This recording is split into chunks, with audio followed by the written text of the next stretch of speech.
Good evening, everyone. I am Dr. Chatterjee from Delhi, India, and I am going to discuss about the interaction between the man and the machine today. As Dr. Vikram has already set the ball rolling, and from here it is my duty to continue it further so that you can have a good idea about exactly how the patient's ARDS are ventilated and how we wean the patient from there. As we know that it's a very complex interaction. What normally when we breathe with a negative pressure.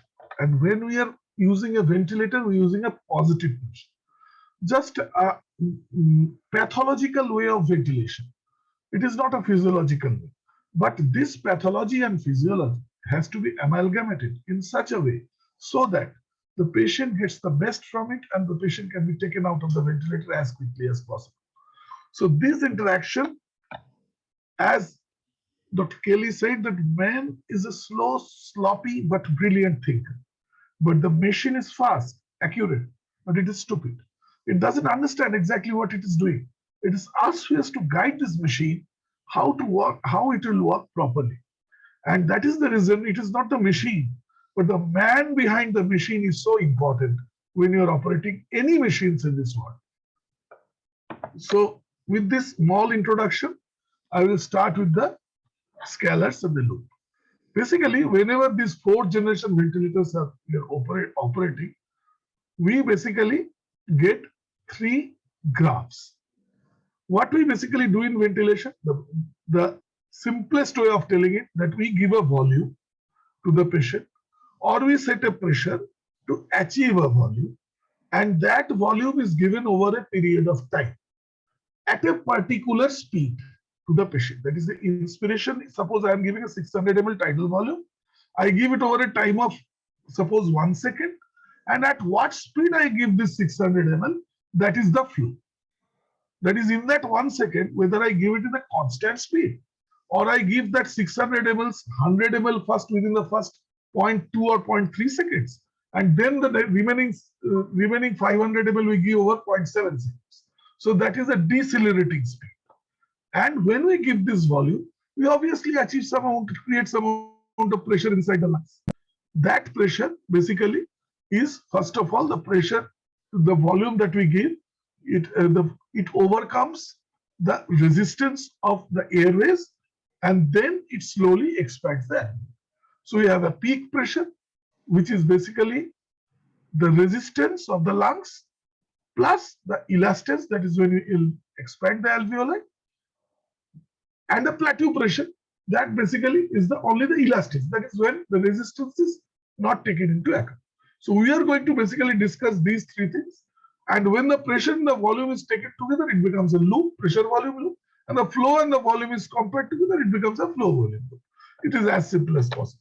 So let us see the first and the most important scalar, that is the flow versus time graph. That is at what speed I am giving this volume to the patient, that is the flow. So this is the only graph which has a negative deflection. It is the inspiratory arm, that is a positive deflection, and a negative component, that is the expiratory arm. The inspiratory arm is active, and it obviously depends on the speed at which you are giving the tidal volume, and the expiratory arm basically is due to the elastic recoil of the patient's lung, and it is a passive component. There were many types of flows used in the yesteryears. So it is the ascending flow, the sine flow, the square flow, and the decelerating flow. Now we have basically concentrated on only two flows, that is the square flow and the decelerating. So what we see is that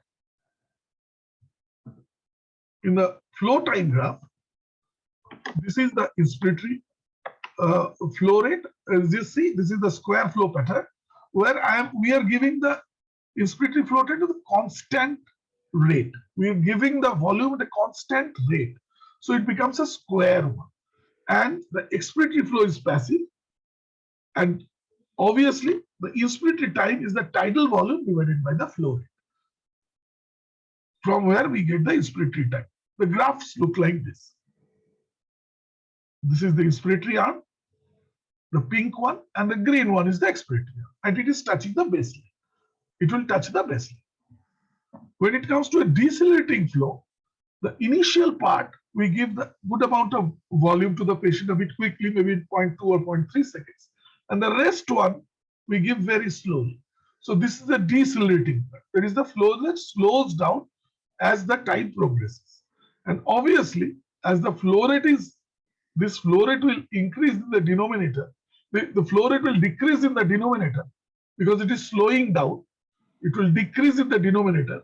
The inspiratory time will increase because the flow rate in the denominator will decrease. So the inspiratory time will increase. So at the same volume, if it is giving a decelerating flow, it needs a much higher inspiratory time. Let us see. For example, this is a constant flow or a square flow. It looks like this. When I go to it, the same volume is given. Just see, the time of inspiration has increased. From this is the up to here is the from the square flow. If I increase it to decelerating flow, it increases and comes up to here. So the inspiratory time increases in a decelerating flow. And when we're using the flow waveforms, we start with the descending or a constant flow pattern. The mean area pressure is higher in the descending flow pattern or the decelerating flow pattern. The peak inspiratory pressure is higher, used to be higher when we were using ascending flows rather than the descending flows. And the decelerating or the descending flows improves gas distribution, and it also improves the arterial oxygenation. So these are the advantage of a decelerating flow. Now, what I can see from this flow diagram, by standing by the side of the patient, I just can look at the ventilator and say, this patient is having some amount of spasm, maybe. The expiration is prolonged here. And moment, see, the expiration is prolonged.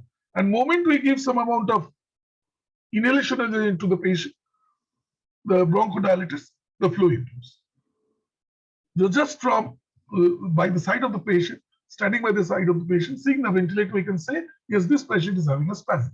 Or this patient is having some air trapping or autopy, as Dr. Vikram was saying. If the baseline, the expiratory, this line is not touching the baseline, so that means you are having some amount of air trapping. This can be measured by the ventilator. If you give the expiratory hold, the ventilator will tell you, yes, you are having an autopy or an over distension of around suppose 7 centimeters. And this, by the side of the by standing by the side of the patient, if the expiratory limb does not touch the baseline, that means your patient is developing some amount of autopy. This is very important to diagnose, because if you can't diagnose autopy, your patient will never come out of the ventilator. So you have to first of all solve the problem of the autopy. This normally occurs in COPD patients, aged patients, when you are giving a lot of tidal volume, when you are giving a high frequency, so the expiratory time is less. When the flow rates are low, because you increase the flow rates, your respiratory time comes down and your expiratory time increases. And you have a lot of airway resistance. Suppose you have put a tube of around, if the patient needs a tube of about 8 millimeter, you have put a tube of 7. Or you have secretions inside the tube, you have kinks in the tube, you have bronchospasm, and your the lung compliance is altered. All these situations may create to autopy, and you will get a graph where the expiratory line is not touching the baseline. And see what is happening. If the patient has to generate a lot of pressure, a lot of the patient needs an assistance. If you are not giving the patient an assistance, the patient has to generate a lot of effort basically to overcome this huge amount of over distension that has been created. So here the ventilator is starting insufflation, and the patient's effort starts here, and it slowly is coming down up to here, where by the time the ventilator started insufflating, the patient is unable to trigger the ventilator into this autopy, and it goes into a wasted effort. So how to overcome this autopy? You decrease the tidal volume, you decrease the rate, you increase the expiratory time, you increase the flow so that the inspiratory time decreases, clear the secretions, treat the bronchospasm as you can, if you can, and if you have a small ET tube, change the ET tube, and if nothing is working, add some amount of PEEP. This is the paradox here, irony. The PEEP is here basically given to overcome just the resistance. It has nothing to do with the over distension. So we give a part of the PEEP. Suppose your auto PEEP measuring is 10 centimeter. We give at least 80% to 85%. The moment we cross this auto PEEP, the PEEP is given more than auto PEEP. What happens? There is a over distension increases. So it is very important to take PEEP as the last resort to counteract auto PEEP. Before that, we'll try to improve the other conditions which automatically decrease the auto PEEP. So these are the two most important things. The auto PEEP has to be diagnosed for flow time graph and your spasm or any secretions that is occurring in the patient.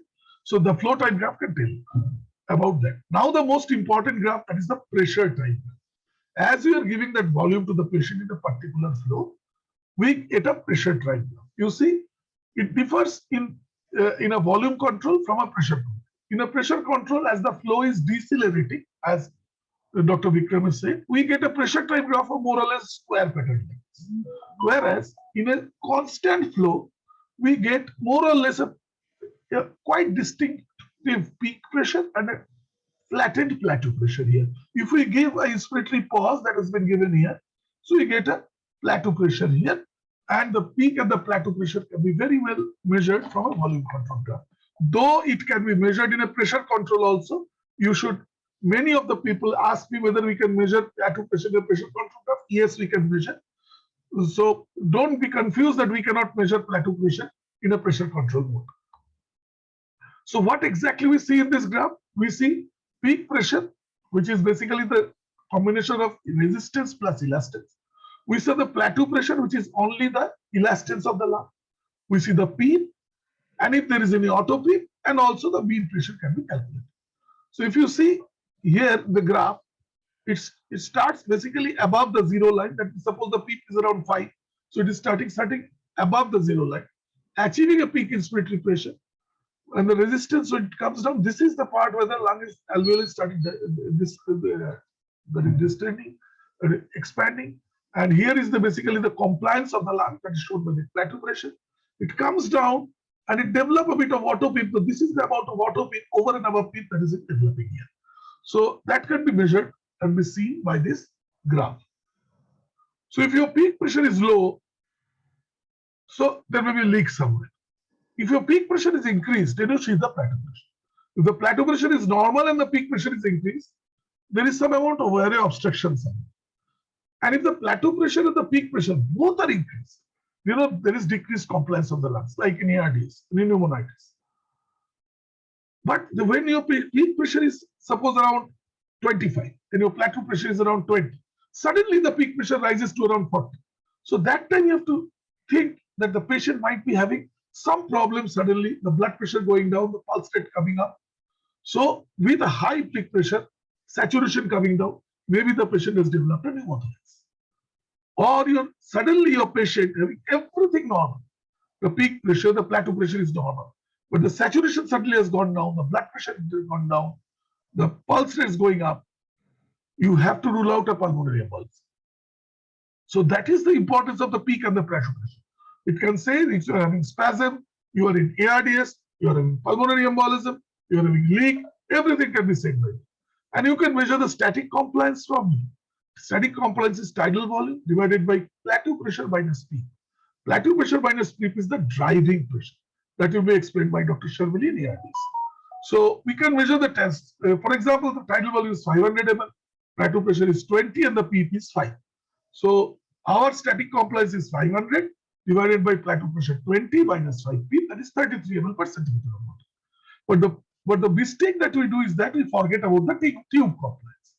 Suppose some amount of volume is also lost in the tube. So 3 ml per centimeter of water if it is the tube compliance. And if your peak pressure is 25, so that the volume lost in the tube is 75. So your final compliance becomes 500 minus 75 divided by 20 minus 5, that is 20 ml per centimeter of water.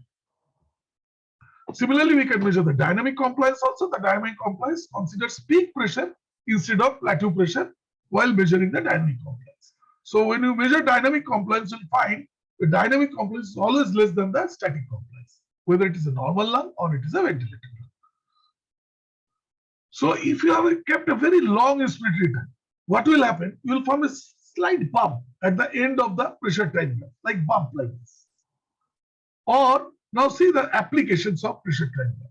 So you can tell, yes, I have kept an inspiratory time too long, so there is a bump. Or you can also say, if normally the pressure time graph, it is a concavity, the convexity. If the convexity becomes a bit straight and it becomes a bit concave, that means the stress of the graph, the stress of the lung is increasing. It might be over distending. So basically, this over distension of autopip can also be seen from the pressure time graph. By the stress index, certain ventilators can measure the stress index. If it is more than 1, so they say that yes, the patient is developing some amount of over distension.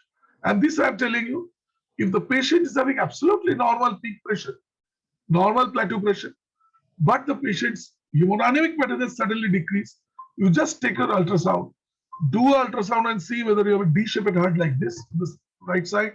You see this is the D-shaped left ventricle, the overly hugely dilated right ventricle.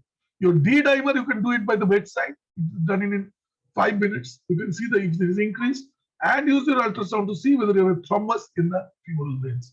So if you have a combination of these three, you don't have to go for a spiral CT scan to diagnose pulmonary embolism. It can be diagnosed by the bedside. That is the importance of these type of graphs. Now, volume type graph is the most easiest of all. This looks like normally like this, but it can give you some amount of evidence. If it's not touching the baseline, that means there is some amount of leak. Or if it is progressively increasing like this, then there might be some amount of over distension. So volume time graph can also say, yes, you are having an autopip or over distension. It can say, yes, you are having some amount of leak. So these are about the graphs.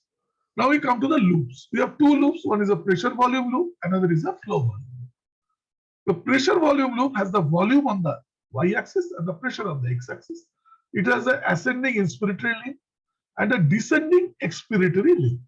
Now this shows about you the elastic and the non-elastic resistance of your lung. A dynamic measurement of your lung situation is shown by this graph. How do we interpret this? Suppose the inspiratory limb is becoming much widened, and this distance between the inspiratory and the expiratory limb is known as the hysteresis. If this is widening, that means you must be having an increased airway resistance. Or this graph is coming towards the x-axis, more towards the x-axis. Then you have a drop in compliance. Or you see here, you have a beaking of the graph. This beaking means over distension.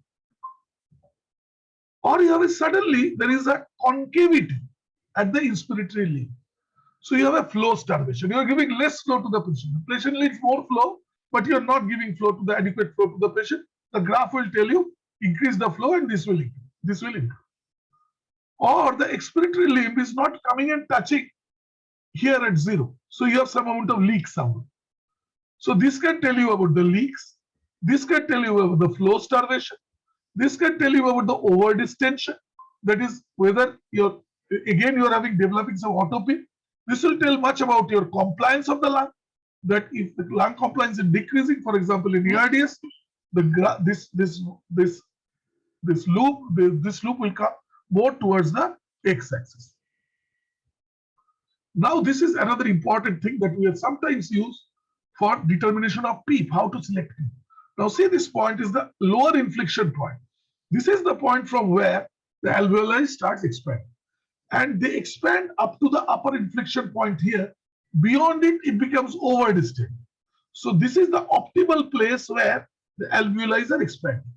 And from here, when it starts deflating, this is the upper deflection point from where the alveoli starts deflating.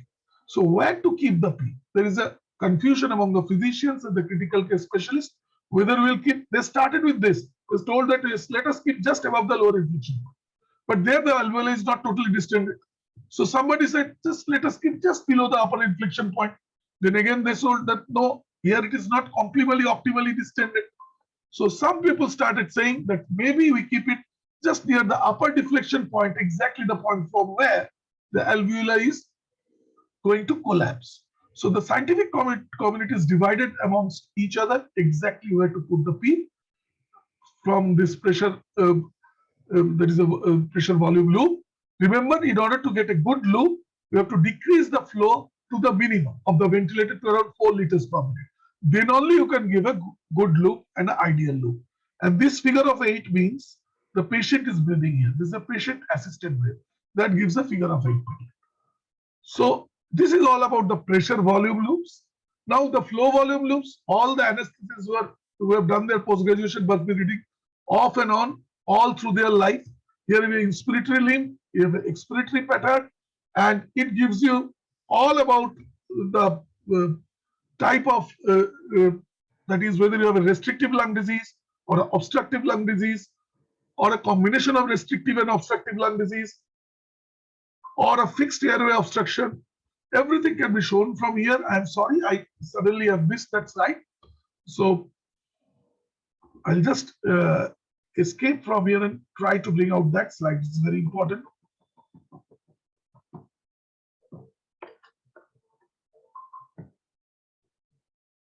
So this is the slide where you can see that this is the normal flow volume loop, the blue one.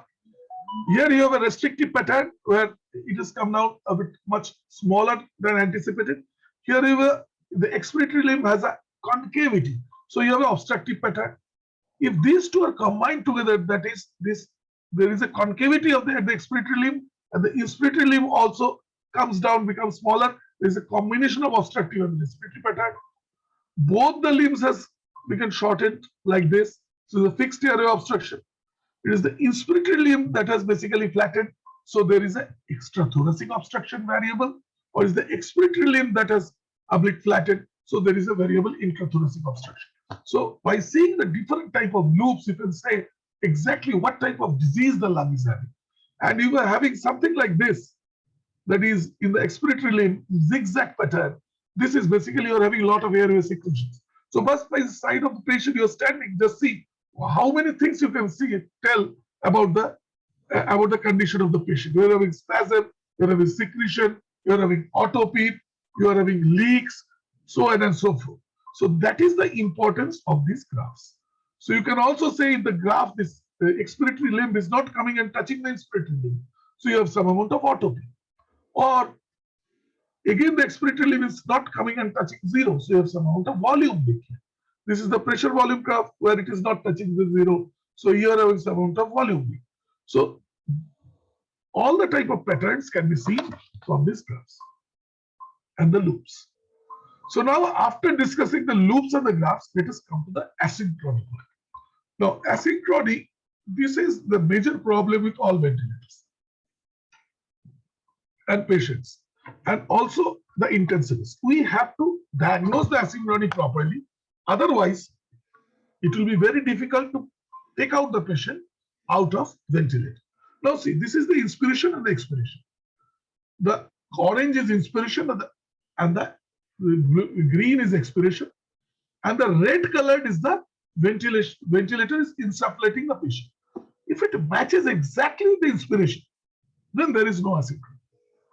The moment the ventilator, the breath that the ventilator is giving comes to the expiratory part from the inspiratory part, or it also covers the expiratory part, not in the inspiratory part. This is asynchrony. This is basically happening. That is, the inspiration of the ventilator is not matching with the inspiration of the patient. And there is a time mismatch basically. When also there will be assistance drive mismatch. That is the demand capacity mismatch. So you need a lot of you're giving a lot of assistance. Your demand is you see very low. Whereas you have a very low assistance, your demand is very high. You have a high demand, but your assistance you're giving very low. So the patient will again want some amount of extra breath, so they double treat. Now you have a lot of assistance. The patient does not need any triggering, so there is ineffective triggering. So this is the problem. So how to solve this problem? How to match this problem? Now see, we can divide this type of interactions into three types. That is the triggering problem, the flow problem, and the cycling problem. So see this continuation. A 56-year-old man, which is 60 kgs of weight, known case of COPD, and the setting that has been given, just see, tidal volume 600 ml, respiratory rate 16, inspiratory expiratory ratio 1:1.5, the PEEP of 5, a pressure support of 25, very high pressure support. Flow trigger, normally we keep it around 2 liters per minute, it has been kept at 5 liters per minute, high trigger. Expiratory sensitivity, as Dr. Vikram was saying, has been kept around 10%. It should be kept a bit higher, at around 25, 30 or 40%. Maybe in a COPD patient, maybe at 50%. So everything has been mismatched and the patient is not coming out of the ventilator and we blame the ventilator. It is not working properly. It is our fault that we have set the ventilator wrongly. Now see the trigger dyssynchrony. So what is happening? If you have set a too high trigger setting, we know there are two types of trigger. One is a flow trigger, one is a pressure trigger. Normally we keep a flow trigger. Suppose you have kept a flow trigger of 5 liters. That means the patient has to generate 5 liters per minute to trigger the ventilator. So we have to keep it a bit low, around 2 liters per minute. If you keep a very high trigger, this is the wasted effort that you can see in the flow time now. Or you are developing a lot of auto peak. You have to generate a lot of pressure, lot of flow to overcome that auto peak. Then also you will get this type of wasted effort. This can be seen in the pressure time graph like this. See, this effort, this is a patient triggered effort, but this one is a wasted effort. Now this happens due to a very high pressure support ventilation that we provide to the patient. So it increases the auto peak, it decreases the patient's effort, it increases the respiratory time. So optimal pressure support has to be given. Maybe towards the lower side. Just see the pressure support level from 20 to 13, how it has changed the whole scenario in this paper that has been published in intensive care medicine. So that while you are keeping in mind that all, it doesn't mean that giving a very big pressure support is also very good for the patient. So that has to be kept in mind. Now, as Dr. Chatterjee myself is telling all of you, so you keep the pressure trigger very low. So let us keep the pressure at 0.5 liter per minute. We kept it so low that even the slightest movement of the ventilator of the tubes is triggering the patient. So that again, we should not keep the trigger sensitivity very low. So even hiccups, cardiac oscillations, humidifier splash, tube movement will trigger the patient. So that has to be kept in mind. The trigger has to be kept at an optimal level, and so that it doesn't trigger the ventilator itself. So again, the patient needs a lot of flow, but the ventilator flow setting is much low. What will happen? See the pressure train graph. In the initial part of the pressure train graph, you will find a concavity like this. That will tell you that the patient needs more flow. If the patient needs more volume, you will find a concavity at the end of the ascending leg of the pressure train graph. So just seeing the pressure train graph, see, now you can say, yes, the patient needs flow, patient needs volume. You can see from the pressure, you can tell from the pressure train graph. Now there is a cycle descent. You have kept the ventilatory inspiratory time very small. What is happening? The patient, the moment the ventilator giving some amount of volume to the patient is inadequate for the patient. The patient again triggers and a second breath comes. So that is basically double trigger. Or you have kept the ventilator part too long, that I have already shown you. You'll find a bump at the end of the pressure train.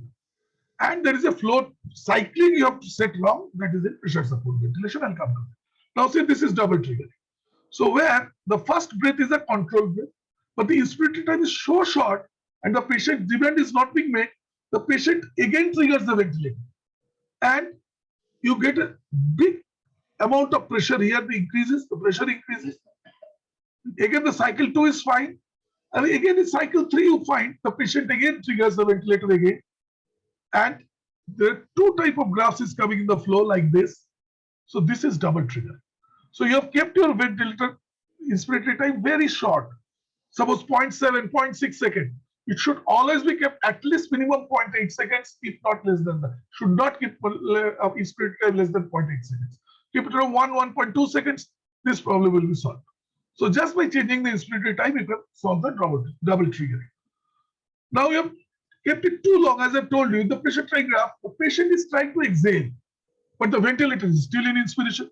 So you will find a lot of pressure at the end of the pressure train graph. The pressure increases suddenly. Patient is trying to exhaling, the ventilation is in inspiration. Think about the patient, the poor patient, how he's facing. Just it is your fault or our fault for which it is happening. We cannot set it properly. So you have to see the graph and you have to decide it accordingly exactly what should be your inspiratory time. Now this is so important, the pressure support ventilation. We set the pressure support and there is a terminology called expiratory sensitivity. In some ventilator it is called inspiratory termination. In some ventilator it is called expiratory trigger. In different ventilators there are different terminologies which makes us confused. So basically, when do we cycle from inspiration to expiration? Especially in COPD patients, we have to cycle early.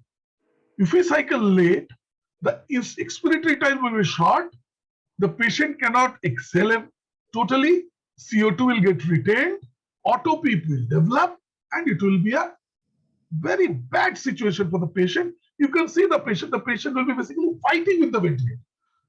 You will see that the accessory muscles will be working. That means your setting is problematic. So change that expiratory setting to around 40 or 50%, and then you can see that suddenly the patient calms down.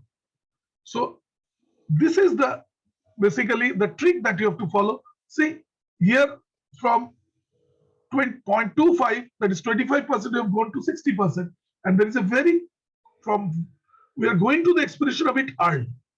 So that's what we have to do.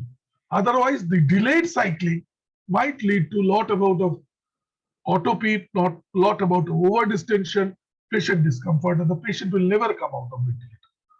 Now, this is a new thing that is in the last slides. There is a new thing that has come up. It is a reverse triggering. Normally, the patient triggers the ventilator. Here, the ventilator is triggering the patient, basically.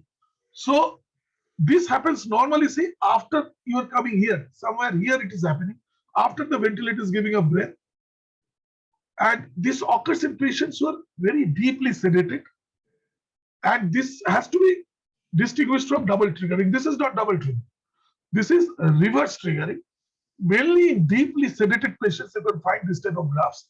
What basically happens? Basically, that there is breath stacking. The tidal volume increases. So the patient gets over distended. There is chance of developing auto. Very difficult to understand this one, very difficult to detect this one. You can detect it in the night when most of the times your patients, by virtue of we go for sedations, and we can see that the patient might be over sedated sometimes, and if the resident is standing by the side of the patient, they can diagnose reverse triggering, especially at 2 o'clock in the morning. That is the best time to diagnose a reverse trigger in the ICU. It has been seen that different type of ventilators has been matched, and all the ventilators perform differently, whether it's a microprocessor controlled or a turbine based. Every ventilator has its own positives and negatives. So you have to first of all get acquainted with the ventilator with which you are working. And why this is very important, this ineffective triggering index, we go on telling about this, because we sometimes have seen that ineffective triggering index is basically calculated by dividing the number of ineffectively triggered breaths divided by the total number of breaths. And if it is more than 10%, then the chances of length of stay in the length of minute ventilation, re-intubation, tracheostomy, everything, ICU mortality, hospital mortality, everything. So that is the reason why you have to avoid this asynchrony. These are the great words that has been told, that the man does not control the machine does not control the mind of the man, though it affects the mind of the man. It's the mind of the man that can control and should control the machine. And the day will not do this. This great person, he told, I fear the day that the technology will surpass our human interactions. The world will be full of idiots. Thank you so much for your patient hearing.